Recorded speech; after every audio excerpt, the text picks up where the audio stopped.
சொன்னதுக்கு உங்ககிட்ட எதுக்குமே பதில் இல்ல. பையனுக்கு வண்டி வாங்கி கொடுத்துறீங்க கடன் வாங்கி.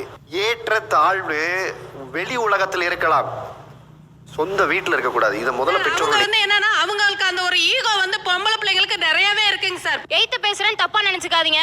நீங்க அப்படி நினைச்சுக்கிட்டாலே எனக்கு பரவாயில்ல. ஒவ்வொருத்தவங்களும் சார் இந்த மாதிரி எங்களுக்கு தடை ஆகுது, நீங்க பண்றது தப்புன்னு யாரா இருந்தாலும் நாங்க எய்த்து கேட்கும்போது அவங்க சொல்ற வார்த்தை என்னன்னா, அனகாப்பிடாரியா இருக்கா, வாயாடியா இருக்கா, திமிரு பிடிச்சவளா இருக்கா, பரவாயில்ல நாங்க கேட்டு போறோம். நீங்க சொல்ற நல்ல பொண்ணுங்கிற அடையாளத்தை விட திமிரு பிடிச்சவன்ற பேர் எங்களுக்கு ரொம்ப நல்லா தான் இருக்கு. இதுதான் எங்களுக்கு பெருமையா இருக்கு. பெண்களை வந்து இந்த அன்பு, பாசம், இந்த கல்யாணம், பையன், பொண்ணு இதுக்குள்ளே அடக்குறீங்க. இதை தாண்டி சமுதாயத்துல எவ்வளவு பிரச்சனை போயிட்டு இருக்கு. நாங்க அரசியலுக்கு போகணும், இந்த சமுதாயத்தை மாத்தணும்னு ஒவ்வொரு பொண்ணும் ஒரு பெரிய இடத்துக்கு போகணும்னு நினைச்சிட்டு இருக்கோம். ஆனா நீங்க குடும்பம், திருமணம், கல்யாணம் இந்த பாசத்துக்குள்ளே எங்களை முற்றுப்புள்ளி வச்சா அப்ப நாங்க எப்படி வெளில போக முடியும்? நீங்க வந்து கஷ்டப்பட்டிருக்கீங்க, உங்களுக்கு தடைகள் இருந்திருக்கு, அவ்வளவு பிரச்சனை இருக்கு.